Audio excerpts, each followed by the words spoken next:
అందరికీ నమస్కారం. ముఖ్యమంత్రి రేవంత్ రెడ్డి గారిని కాంగ్రెస్ ఎమ్మెల్యే మునుగోడు ఎమ్మెల్యే కోమటిరెడ్డి రాజగోపాల్ రెడ్డి గారు బెదిరిస్తున్నారా లేదా బ్లాక్మెయిల్ చేస్తున్నారా? నీ చెప్తున్నా మంత్రి కాకపోతే డైరెక్ట్ గా ముఖ్యమంత్రి వైద్యం భయపడుతున్నారు.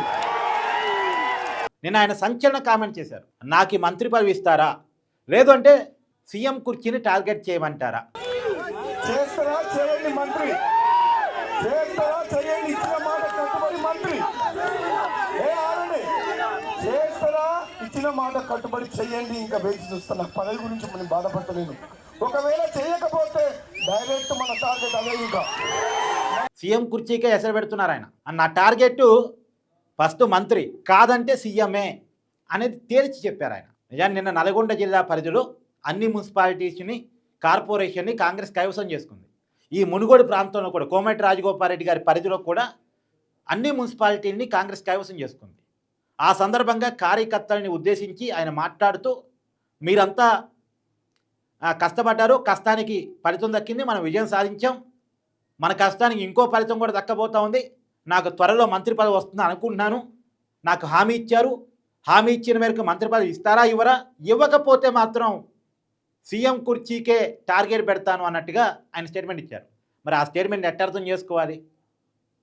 సీఎం కుర్చీ అంటే దాంట్లో రేవంత్ రెడ్డి గారు ఇప్పుడు నేనే, తర్వాత నేనే అని చెప్పుకుంటున్నారు. ఆయన మంత్రి పదవి ఇవ్వకపోతే సీఎం కుర్చీకే ఎసరు పెడతానని చెప్తున్నారు కోమటిరెడ్డి రాజగోపాల్ రెడ్డి గారు. అంటే కాంగ్రెస్లో సీఎం కుర్చీ కోమటిరెడ్డి రాజగోపాల్ రెడ్డికి ఇప్పుడు సాధ్యమయ్యే పని అయితే కాదు. మరి ఆమెను కొత్త రాజకీయ పార్టీ పెడతారా, కాంగ్రెస్ నుంచి బయటకు వస్తారా? గతంలో కాంగ్రెస్ నుంచి బయటకు వచ్చి బీజేపీలో చేరి మునుగోడులో పోటీ చేసి ఓడిపోయి మళ్ళా కాంగ్రెస్లో చేరి కాంగ్రెస్లో ఇప్పుడు ఎమ్మెల్యేగా ఉన్నారు. అయితే కాంగ్రెస్ పార్టీకి రాజీనామా చేసి మళ్ళా కాంగ్రెస్ పార్టీలో చేరే ముందు మంత్రి పదవి ఇస్తానని హామీ ఇచ్చారట. హామీ నిలబెట్టుకోమనేది ఆయన గోల. ఇప్పుడు వీళ్ళు ఏం చెప్తారు, ఆల్రెడీ మీ సోదరుడే కోమటిరెడ్డి వెంకరెడ్డి మంత్రిగా ఉన్నప్పుడు మన నీకట్ట మంత్రి పదవి ఇస్తారు, అందులో ఇద్దరు ఆ జిల్లాకు సంబంధించి ఉన్న వాళ్ళంతా కూడా ఒకే సమాజ వర్గం, ఉత్తమ్ కుమార్ రెడ్డి మంత్రిగా ఉన్నారు, రెడ్డి సమాజ వర్గం, కోమటిరెడ్డి వెంకరెడ్డి రెడ్డి సమాజ వర్గం, అదే సమాజ వర్గం చెందిన వ్యక్తి నువ్వు కూడా, మీ సోదరుడు ఆల్రెడీ మంత్రిగా ఉన్నాడు, ఎట్ట ఇస్తారు నీకు, సామాజిక లెక్కలు కుదరవు అని చెప్పేసి ఆయన చెప్తున్నారు.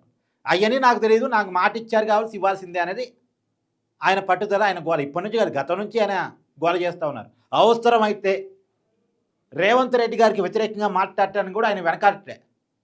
అంటే ఇండైరెక్ట్గా బెదిరిస్తున్నారు.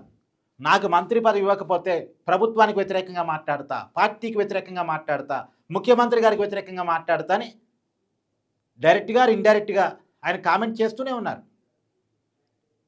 గతంలో జర్నలిస్టుని రేవంత్ రెడ్డి గారు ఏదో అన్నప్పుడు కూడా రేవంత్ రెడ్డి గారి కామెంట్స్ని ఖండిస్తూ జర్నలిస్టులకి, యూట్యూబర్స్కి మద్దతు చెప్తూ కోమటిరెడ్డి రాజగోపాల్ రెడ్డి గారు కామెంట్స్ చేశారు. ఇలా చాలాసార్లు, 1-2 సార్లు రేవంత్ రెడ్డి గారి కామెంట్స్ని ఖండిస్తూ, వ్యతిరేకిస్తూ, ప్రభుత్వ విధానాలను, నిర్ణయాలను కూడా కొన్నిటిని వ్యతిరేకిస్తూ కూడా కామెంట్ చేశారు ఆయన.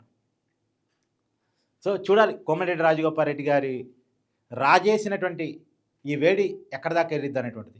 మేబీ నాకు తెలిసి కొన్నాళ్ళ తర్వాత మంత్రివర్గ షెఫ్లింగ్లో భాగంగా కోమటిరెడ్డి వెంకరెడ్డి గారిని పక్కన పెట్టి ఆయన స్థానంలో రాజగోపాల్ రెడ్డికి మంత్రి పదవి ఇచ్చేటువంటి అవకాశం ఉండొచ్చు. ఇప్పుడు ఖాళీలు ఉన్నాయి, ఉండటానికి 2 స్థానాలు ఏమో ఖాళీలు ఉన్నాయి మంత్రి పదవులు. కానీ ఈ రాజగోపాల్ రెడ్డి గారిని మంత్రి పదవులు తీసుకోవడానికి ఉన్న అడ్డంకి ఏంటి అంటే, ఒకటి రెడ్డి సమాజ వర్గం, ఆల్రెడీ వాళ్ళ సోదరుడు మంత్రి పదవులు ఉన్నాడు కాబట్టి, ఆ జిల్లాకు సంబంధించినటువంటి వాళ్ళే, ఆ సమాజ వర్గానికి సంబంధించిన వాళ్ళు ఆల్రెడీ 2 మంత్రులుగా ఉన్నారు కాబట్టి అది కూడా ఒక క్యాలిక్యులేషన్. దానివల్ల ఆయనకి సాధ్యం కావట్లేదు. ఇక సాధ్యం కావాలంటే ఏం చేయాలి, వెంకరెడ్డి గారిని పక్కన పెట్టి రాజగోపాల్ రెడ్డి గారిని తీసుకోవాలి. ఇప్పుడు అదే జరగబోయేటువంటి అవకాశం ఉండొచ్చు రాబోయే కాలంలో.